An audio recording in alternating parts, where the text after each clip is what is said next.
tal? Muy buen día a todas, a todos. Mi nombre es Omar Romero, soy estudiante del doctorado en Derechos Humanos del Centro Universitario de Tonalá de la Universidad de Guadalajara. Y el día de hoy tengo el gusto de dialogar con la directora general del Centro de Estudios Constitucionales de la Suprema Corte de Justicia de la Nación, con la maestra Alejandra Martínez Verástegui. Maestra, buen día, ¿cómo está? Hola, buenos días, Omar. Muy bien, muchas gracias. ¿Y tú? Muy bien, muchísimas gracias, maestra, por el espacio, por la apertura. Y pues, de paso, a la maestra Alejandra la conocí en el foro de en diciembre pasado, en la Feria Internacional del Libro en Guadalajara, algunas presentaciones, algunos cuadernillos de jurisprudencia por parte de la Suprema Corte, en una de las presentaciones que se hacen año con año en la FIL. Prácticamente una de ellas correspondía a la Suprema Corte y ahí fue donde nos conocimos gracias al apoyo al conecte de las personas de la Casa de Cultura de Guadalajara, Casa de Cultura Jurídica de Guadalajara, de la Suprema Corte. Ese aspecto fue como nos conocimos. Maestra, la presentación que tuvieron en la FIL, a propósito del tema que nos compete hoy de este diálogo, precisamente radica en torno a cómo se elaboran los cuadernillos de jurisprudencia por parte del Centro de Estudios Constitucionales de la Suprema Corte. Si nos puede platicar un poquito de eso, esto sería fenomenal para poder comenzar con la manera de diálogo. Gracias. Sí, muchísimas gracias, Omar, por el espacio. Me ha dado mucho gusto también estar en contacto contigo y sobre todo, pues, que nos permitas también hablar de este proyecto tan importante que tiene el Centro de Estudios Constitucionales, que, bueno, empezó alrededor de 2019. Me gustaría platicarte un poquito por qué empezamos a hacer cuadernos de jurisprudencia. Y, bueno, nosotros en la Corte hicimos un diagnóstico porque nos dimos cuenta de que aunque todas las resoluciones de la Suprema Corte son obligatorias, es decir, vinculan a todas las autoridades judiciales del país, las autoridades judiciales muchas veces no estaban aplicando estos criterios. Primero nos dimos cuenta porque la Corte había ya resuelto problemas jurídicos de manera muy reiterada, de manera coherente, y seguían llegando asuntos a la Corte que planteaban exactamente la misma cuestión. Por ejemplo, matrimonio igualitario, ¿no? La Corte declaró en muchas ocasiones que los códigos civiles que básicamente impedían a las parejas del mismo sexo contraer matrimonio eran inconstitucionales. Y lo declaró a propósito de legislación de distintos estados, sobre todo de Oaxaca, y bueno, y también se pronunció sobre ciertos temas. Pero digamos que esa era una regla jurídica muy establecida, muy reiterada de la Corte, que los códigos civiles tenían que dar acceso a las parejas del mismo sexo para que pudieran contraer matrimonio. Sin embargo, seguían llegando estos asuntos a la Corte. Como este asunto, que es una violación grave además de derechos humanos, porque se estableció que vulneraba el principio de igualdad el impedir este acceso, pues llegaron muchos otros casos también con las mismas características, ¿no? Que había un criterio muy reiterado. Sin embargo, los asuntos seguían llegando a la Corte a pesar de que ya eran vinculantes para todas las autoridades judiciales del país. Digo ya eran vinculantes porque tú sabes que se requiere que tengan ciertos requisitos, cumplan con ciertos requisitos procesales para poderse considerar obligatorios, ¿no? Pero entonces hicimos un diagnóstico trabajando con judicatura local. Con judicatura local, pues estuvimos revisando sobre todo, más que en la judicatura federal, porque la judicatura federal suele estar más al tanto de lo que decide la Corte, nos fuimos a hacer un diagnóstico de legislación, de poderes judiciales locales, trabajamos con algunos poderes judiciales locales y nos dimos cuenta de dos cosas muy importantes. Primero, pues que no es que tengamos jueces prevaricadores que desafíen a la Corte, sino que lo que tenemos son jueces que básicamente están sobrepasados de trabajo, las cargas de trabajo, digamos que en todas las escalas de la estructura judicial, las autoridades están colapsadas. Entonces, además de eso, si sumas la cantidad de asuntos que resuelve nuestra Suprema Corte al año, a comparación con otras Cortes Supremas del mundo, es decir, tenemos entre 5,000 y 15,000 asuntos los últimos años que se han resuelto cada año, entonces es muy difícil dar seguimiento a la jurisprudencia de la Corte y además resolver las cargas de trabajo que tienen. Y además, también nosotros detectamos que el tema del sistema de tesis hacía que básicamente lo que se buscara o lo que se conociera o se intentara conocer, pues fueran las tesis que se emiten, ¿no? Lo cual pues no es, digamos, significativo en relación con la jurisprudencia que hay, porque tú sabes que no de todas las sentencias hay tesis y muchas de las tesis pues no reflejaban la ratio decidendi de la sentencia, entre otras cuestiones. Y si a eso le sumas, pues, cómo se escriben nuestras sentencias, con lenguaje muy técnico, muy formal, suelen ser muy largas, suelen transcribir el proceso de las instancias anteriores a llegar a la Corte. Entonces, con todas estas características, pues es bastante complicado, diría yo, darle seguimiento a la jurisprudencia. Entonces, nosotros lo que hicimos fue diseñar una metodología específica, pues que tomara en cuenta, digamos, las características de nuestro sistema de precedentes, y a partir de esta metodología comenzamos a sistematizar, digamos, toda la jurisprudencia de la Corte sobre ciertos derechos, ¿no? Seguimos en la sistematización de estas cuestiones con esta metodología que te comento, y la idea es pues difundir, dar una herramienta, no, yo diría que no solo para la judicatura, sino también sobre todo para las personas, para las organizaciones no gubernamentales que hacen litigio estratégico, incluso para los profesores y profesoras. Si quieres, en un rato te cuento un poquito más, porque ya hemos hecho otras herramientas para personas profesoras, y la verdad es que la idea es acercar los criterios de la Suprema Corte pues a todas las personas, ¿no? Empezando por los jueces y las juezas que están obligados a aplicar estos criterios, tienen un material en el que de forma muy sencilla pueden revisar cuáles son los criterios de la Corte, cuáles son los hechos del caso, para revisar la analogía, etcétera, ¿no? Entonces creemos que es un material importante, sobre todo pues en los momentos que está viviendo el país, ¿no? Precisamente, maestra, a propósito de estos cambios que se están experimentando en los paradigmas de impartición de justicia, la erupción de la política, la erupción del mundo de derecho, el derecho internacional, muchos fenómenos, digamos, globales que tienen cierta carga local, ¿no? Pienso a nivel México nacional. Y este intento me parece fenomenal. Estos cuadernillos de jurisprudencia de la Suprema Corte, la verdad, son admirables. Es mucha labor de trabajo en ese aspecto.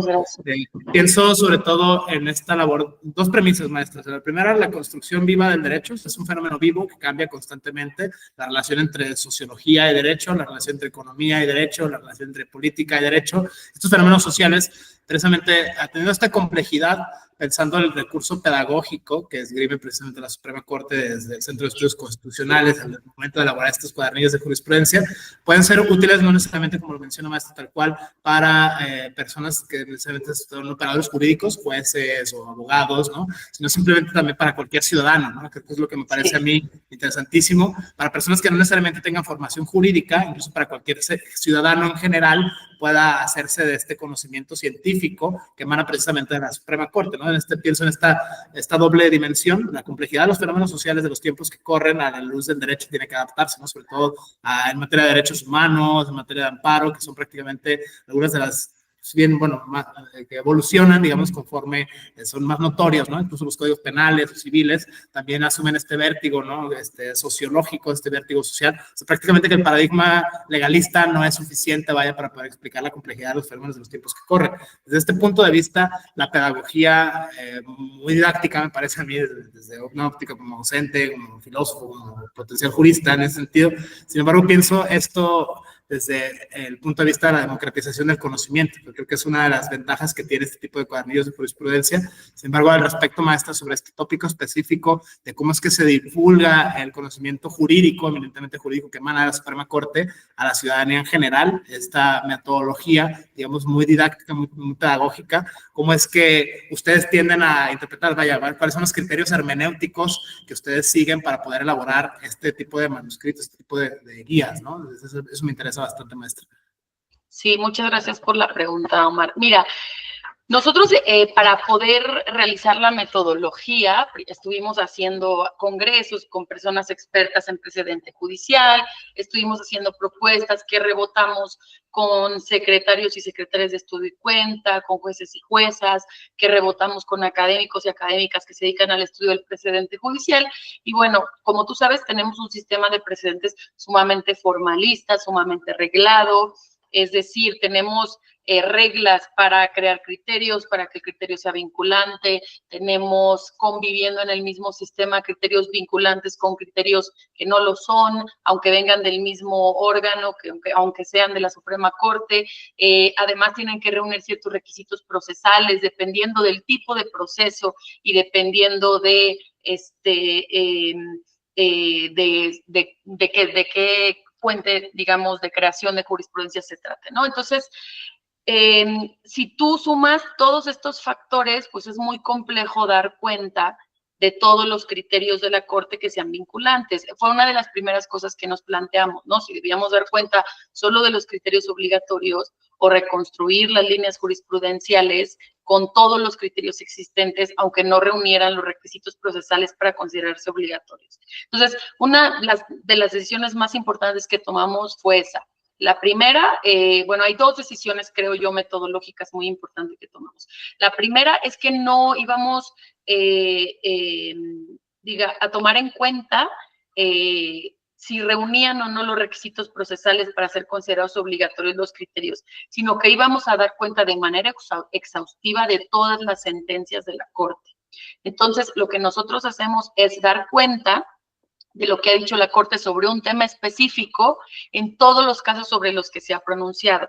También dejamos a pie de página, digamos, la referencia de la votación, de si hubo votos particulares, de quién proyectó la sentencia, sobre todo, pues para que en caso de que te interese saber si es un criterio que reunió los requisitos o no los reunió, pues puedas verlo.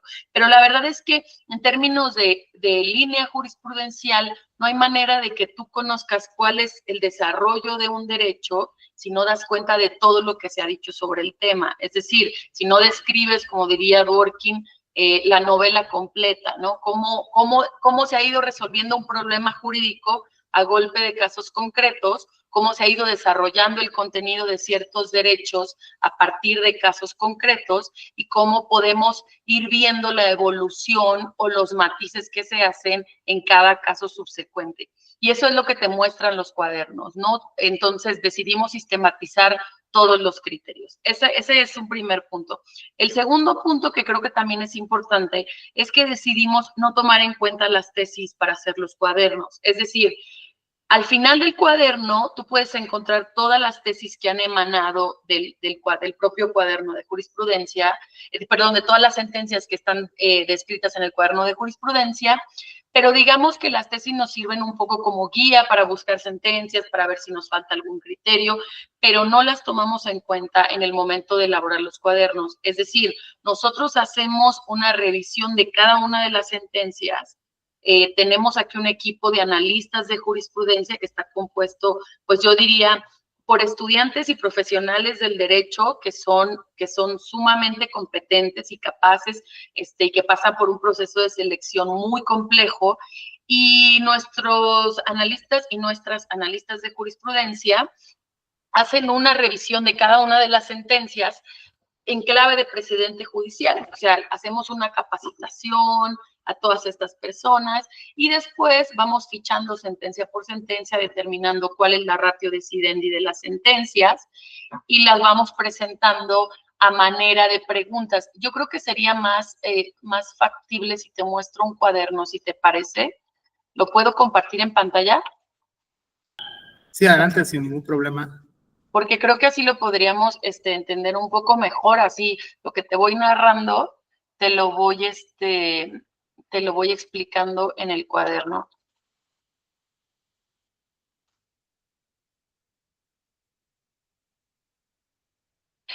Por cierto, la guía metodológica que nosotros hicimos está colgada en la página del Centro de Estudios Constitucionales para cualquier persona que le interese revisarla. Ahora a compartir.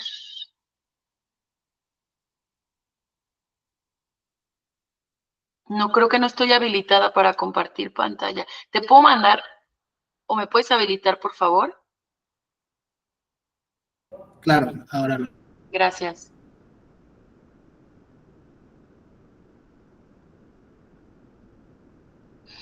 Bueno, y te decía, entonces, Nosotros lo que hacemos es capacitar a nuestros y nuestras analistas de jurisprudencia para leer sentencias en clave del precedente judicial, lo que implica que ellos extraigan la ratio o las rationes decidendi de las sentencias y que las vayamos describiendo en cada uno de los casos.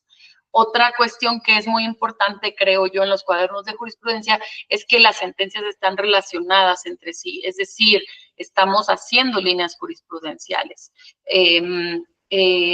Tú puedes ir viendo qué casos han llegado a la Corte sobre un tema específico y cómo ha ido resolviendo la Corte esos casos en orden cronológico, y además puedes ir viendo cuántas veces, por ejemplo, ha reiterado un criterio.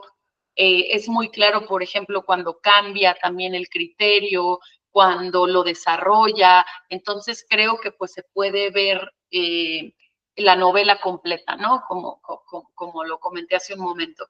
Y algo muy relevante que creo que tendríamos que tomar en cuenta también es pues que tenemos, digamos, mostramos todos, digamos, todas las sentencias, y al final un glosario de sentencias, que es el que me gustaría mostrarte, y el tema de las tesis que también se muestra, y también me gustaría un poco como no sé si se puede compartir o no voy a poder.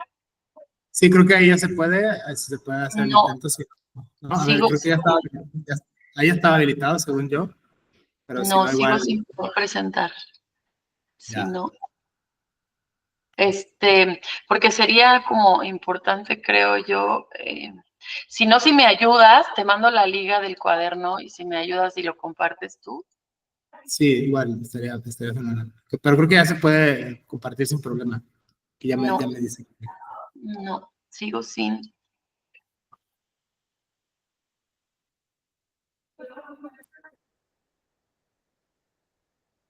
Bueno, te paso mejor la liga para no perder más tiempo. Si me haces favor de compartir, y ya te voy diciendo más o menos, porque creo que sería importante como verlo en la pantalla, ¿no? Y te digo, además, creo que lo que ofrecemos es un tipo de análisis en lenguaje claro, es decir, en lenguaje ciudadano. Evitamos utilizar términos muy complejos, como por ejemplo, no sé, no hablamos del quejoso, no hablamos del tercero perjudicado, hablamos de la madre, hablamos del padre, hablamos no sé, el fiscal. Es decir, intentamos como utilizar en la medida de lo posible muy poco el lenguaje técnico, sino reducirlo a nada, y además utilizar términos y redacciones que cualquier persona pueda entender, aunque no sea un profesional del derecho. Por eso me parece que esto, como bien mencionaste hace rato, no solamente es un material útil para la judicatura, sino sobre todo creo que es un material útil para todas las personas, y es una forma también de que la Corte acerque sus criterios a todas las personas, porque precisamente puedes tú, y esto es lo que nos han comentado, conocer tus derechos o cuál es el desarrollo de tus derechos a través de los cuadernos de jurisprudencia, ¿no? En materia de derechos humanos, pues la realidad es que los desarrollos están en los cuadernos, perdón, en los criterios de la Corte. Entonces, para conocer cuál es el contenido de esos derechos, es necesario pues acudir a los criterios. No sé, creo que no puedes tampoco, ¿verdad? Pero bueno, si no, sigamos con la conversación y yo te voy platicando. Los cuadernos están disponibles en la página del Centro de Estudios Constitucionales de la Suprema Corte. Si quieres, yo te voy platicando un poquito cuál es el contenido y la metodología, porque creo que es una mejor forma de explicar la metodología. Los cuadernos inician, digamos, con una presentación general. Después, lo que tú puedes encontrar en el cuaderno, en cada uno, pues es la estructura del cuaderno, ¿no? La estructura que es determinada por los investigadores y las investigadoras del Centro de Estudios Constitucionales. Es decir, el equipo de analistas de jurisprudencia trabaja directamente con las y los investigadores, quienes, digamos, que revisan su trabajo y además, pues, tienen la tarea de diseñar esta estructura del cuaderno, es decir, de establecer los supuestos específicos, de dividir el tipo de casos sobre los que se ha pronunciado la Corte. Y después de eso, lo que tú vas a encontrar de la estructura es un gráfico. De manera gráfica, tú puedes ver, por ejemplo, tú tienes un derecho que, no sé, los derechos de la diversidad sexual y puedes ver que la Corte se ha pronunciado sobre temas de uniones entre parejas del mismo sexo, en matrimonio, en concubinato, que se ha pronunciado sobre adopción homoparental, que se ha pronunciado sobre temas de reproducción asistida, sobre derechos de las personas trans y en qué supuestos. Tú vas viendo los gráficos que te permiten o que te muestran un panorama completo de los temas que ha analizado la Corte cuando ha resuelto un problema jurídico. Y de esa manera tú puedes ver primero si hay criterios y cuáles son los criterios. Posteriormente encuentras unas consideraciones generales que digamos que están diseñadas para mostrar por qué es importante el cuaderno de jurisprudencia, por qué es importante conocer los criterios, los avances que se han dado en el derecho a partir de estos criterios. Después viene la nota metodológica en la que empezamos, digamos, en la que vamos describiendo todas las decisiones metodológicas que se tomaron en ese cuaderno en específico, porque o sea, todos los cuadernos se hacen a partir de la metodología, digamos, pero hay cuadernos en los que hay que tomar decisiones metodológicas más específicas por el tema planteado, ¿no? Por ejemplo, pienso en control de convencionalidad. En control de convencionalidad, más que el fondo de los asuntos, lo importante era revisar cuáles eran los criterios que la Corte les había dado a los jueces y las juezas para que hicieran control de convencionalidad, ¿no? Entonces, a partir de eso, primero vamos por orden cronológico a todas las sentencias, las sistematizamos. Primero se sintetizan los hechos relevantes del caso, de la sentencia. Después se formulan preguntas y estas preguntas lo que hacen es referirse a los problemas jurídicos que se plantean en cada asunto, ¿no? Después se sintetizan los criterios de la Suprema Corte cuando resuelve estos problemas, entonces de esa manera se construye la regla de derecho, como por ejemplo en el ejemplo que te puse hace rato, ¿no? Si un código civil impide a las parejas del mismo sexo contraer matrimonio, pues la Corte ya ha dicho como consecuencia que es inconstitucional porque viola el principio de igualdad, es decir, es una norma discriminatoria porque la distinción que plantea no es una distinción justificada y bueno, con un test de igualdad la Corte lo explica muy bien, ¿no? En las sentencias. Pero tú puedes ver que hay una regla de derecho ahí muy específica y si tú tienes un caso con los hechos similares, si eres un juez o una jueza, pues sabrás cuál es la norma que tienes que aplicar. Después se sintetizan, o más bien ya transcribimos, no sintetizamos, sino transcribimos los párrafos donde se nos muestra cuál es la opinión de la Suprema Corte, ¿no? Digamos textual. Lo demás es análisis de quienes trabajan los cuadernos, pero después se muestra, pues, cuál es la opinión de la Corte. Y además, bueno, se identifican, como te decía, los asuntos que son reiterados, en los que se han reiterado los criterios, se pone estas razones similares se han aplicado en los siguientes casos. Entonces puedes ver, por ejemplo, si el criterio es muy sólido, si la Corte ha dicho lo mismo 30 veces, pues tú ves la solidez del criterio, puedes ver el desarrollo del derecho, porque después de eso, pues tú tienes sobre el mismo tema, cómo ha ido desarrollando un derecho la Suprema Corte. Y como te decía, finalmente tú tienes un glosario de sentencias con los temas y ese glosario está hipervinculado, es decir, te lleva a la propia sentencia el que tú te metas, está hipervinculado todo en la versión online. Y después tenemos pues todas las tesis que se han emitido en cada uno de los casos específicos, ¿no?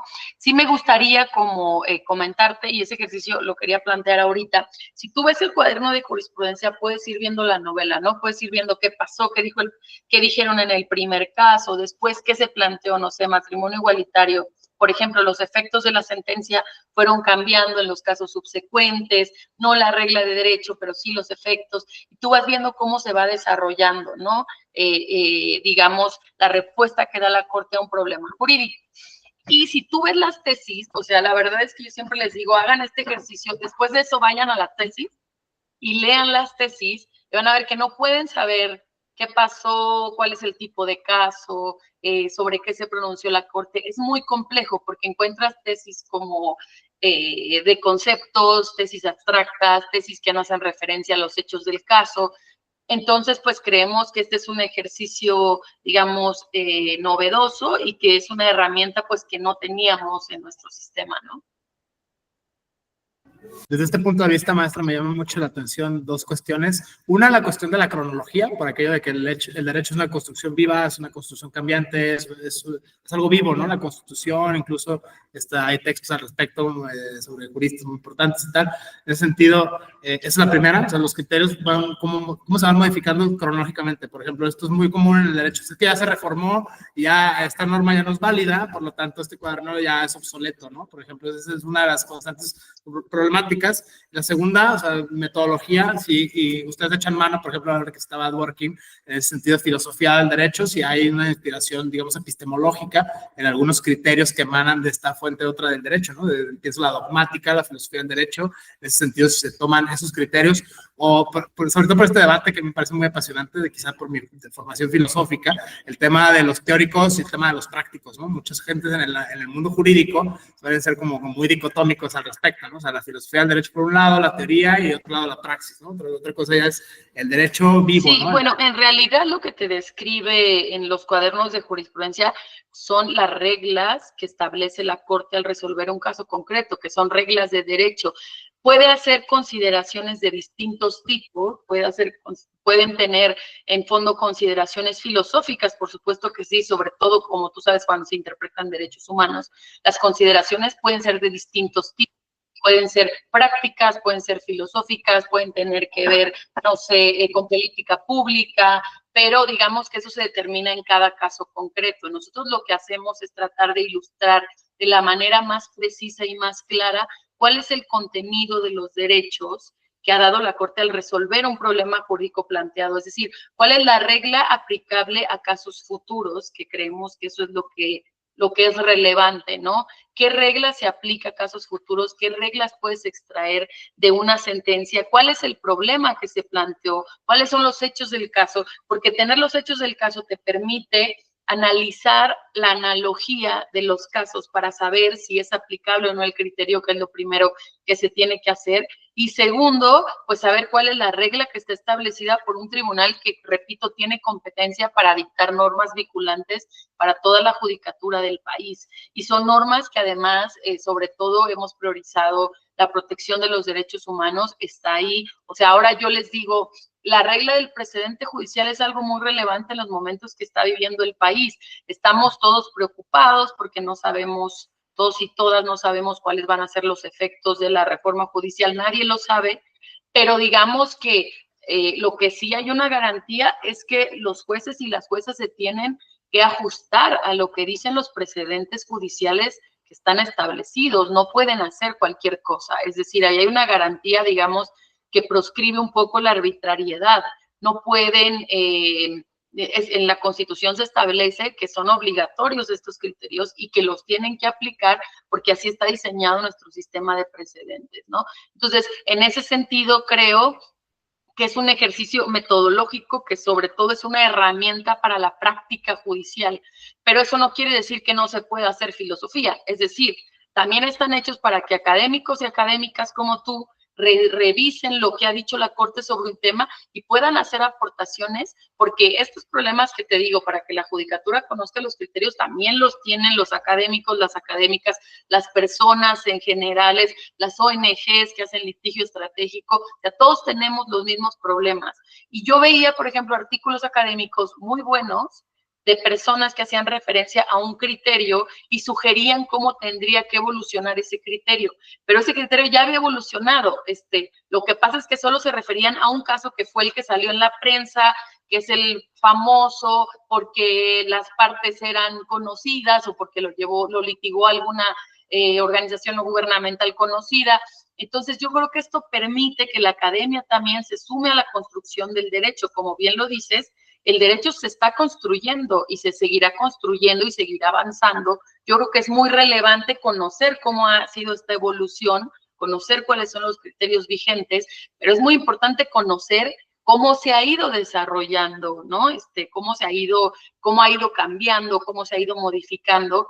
Y en esa medida creo que también el papel de la academia, el papel de la abogacía es sumamente relevante. Es decir, si tú puedes revisar como académico todos los criterios sobre un tema específico, tu opinión puede ser más útil, la crítica que tú hagas o tu aportación a la construcción de este derecho que yo creo que es una construcción que hacen todos, digamos, todos los órganos judiciales, independientemente del nivel en el que se encuentren. Yo diría, todos los órganos judiciales participan de esta construcción. Además, también participan los abogados y las abogadas en la medida que son quienes llevan los casos, en cómo los plantean. Participa la academia en la medida en que puede hacer análisis filosóficos, pero críticos o constructivos sobre cómo se ha interpretado algún derecho, o análisis de otro tipo, ¿no? De cualquier tipo. Entonces, yo creo que es una herramienta muy útil para todas estas cuestiones que me comentas. Y me gustaría agregar aquí que en el tema de la democratización del conocimiento, creemos que esta es una herramienta sumamente importante. Como te decía, hemos desarrollado también herramientas para que el profesorado con el CEAD, que tú conoces mucho, el Centro de Enseñanza, con el CEAD hemos realizado una guía metodológica para que los profesores y las profesoras puedan utilizar los cuadernos para dar sus clases.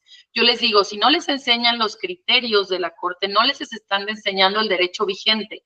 Si tú quieres ir a litigar un asunto familiar viendo el Código Civil, va a ser imposible que lo hagas porque el derecho de familia está desarrollado sobre todo en la jurisprudencia, ¿no? La jurisprudencia, digamos que está constitucionalizado.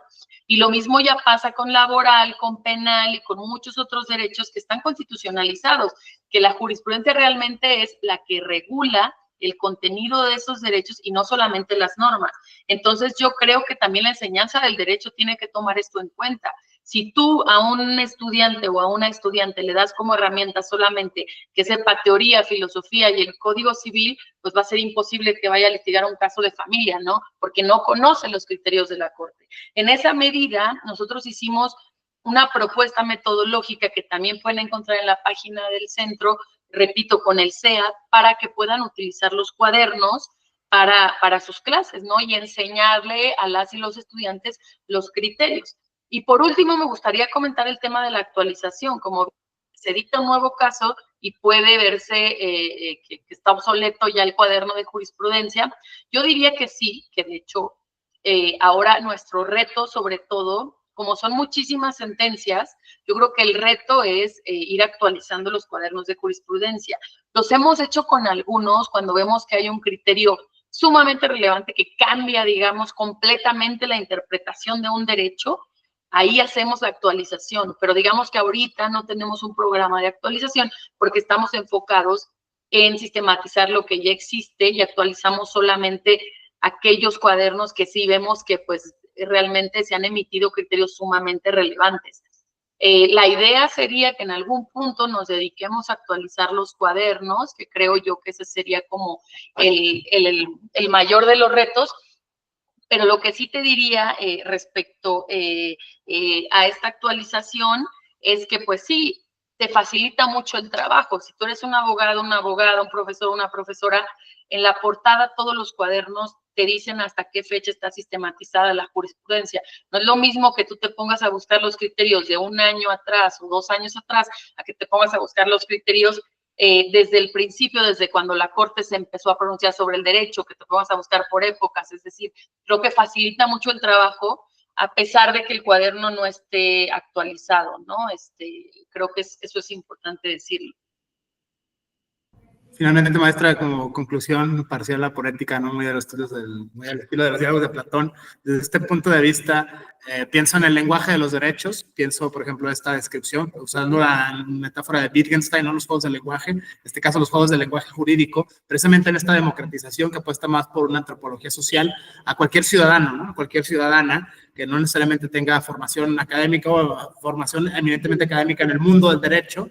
A mí me parece muy interesante cómo es que se usa el lenguaje, porque a veces puede parecer incluso una brecha, o sea, cómo hacer asequible a alguien que no tenga, o sea, como lo mencionaba, ¿no? Quejoso, amparo, o sea, términos, dicen algunos de los que saben, ¿no? El abogañol famoso, en ese sentido, traducirlo a lenguaje asequible a cualquier ciudadano, independientemente de la condición social, independientemente de la formación. Creo que esa es una de las labores más dignas de mención, más loables, ¿no? Que se lleva a cabo desde la Suprema Corte. Un lenguaje claro, un lenguaje asequible, sin que por ello pierda de profundidad o seriedad la cuestión, que eso me parece a mí, por eso recurro a Wittgenstein, ¿no? Incluso, no sé, el lenguaje de los derechos, citando al doctor Juan Antonio Cruz Parcero, ¿no? O al doctor Enrique Cáceres Nieto, o sea, que son en sistemas denunciados, ¿no? Es un fenómeno lingüístico, al margen de cualquier cosa. Desde este punto de vista, me llama mucho la atención esta premisa, digamos, metodológica, antropológica, social, centrada en el lenguaje, específicamente el lenguaje que se usa, el juego del lenguaje que se recurre para poder precisamente hacer asequible a cualquier ciudadano este tipo de conocimientos, que son, bueno, derechos humanos, ¿no? Desde la descripción, la sistematización y los criterios de verificación de la Corte. En ese aspecto me parece interesantísimo, una especie de conclusión, maestra, con esto podemos terminar. Muchísimas gracias. Sí, muchas gracias. Bueno, aparte de lo que ya comenté, me gustaría también, si me permites, aprovechando este espacio, comentar que nosotros extendimos el proyecto a nivel regional, ¿no? Y que con la Corte Interamericana estamos trabajando, también diseñamos una metodología específica, pero estamos sistematizando en digamos que de la misma forma, toda la jurisprudencia de la Corte Interamericana de Derechos Humanos, para hacerla también, digamos, asequible, para que las personas puedan conocerla, para que las personas puedan conocer sus derechos, también para que la judicatura, que también está obligada por estos criterios, porque la Corte ya estableció que toda la jurisprudencia de la Corte Interamericana es obligatoria, pues que también puedan saber cuáles son estos criterios que les obligan, pues de manera más fácil, ¿no? Entonces, en esa medida, pues me gustaría invitar a las personas que te siguen a revisar los cuadernos, las metodologías, el proyecto, está todo en la página del Centro de Estudios Constitucionales de la Suprema Corte. Y bueno, y te agradezco muchísimo el espacio, te agradezco muchísimo a todas las personas que han seguido pues, esta transmisión también, muchas gracias. Y sobre todo, pues espero que esta sea una herramienta que se siga utilizando, que creo, repito, que puede ser muy útil, sobre todo en estos tiempos. Muchísimas gracias, maestros, por el espacio, por la apertura, por el diálogo. En ese sentido, gracias a todas, a todos. Diálogo con la directora general del Centro de Estudios Constitucionales de la Suprema Corte de Justicia de la Nación, la maestra Alejandra Martínez Velasco. Muchísimas gracias, maestra. Muchas gracias a ti, Omar. Gracias por todo. Tenga bonito día, gracias. Igualmente, me dio gusto verte.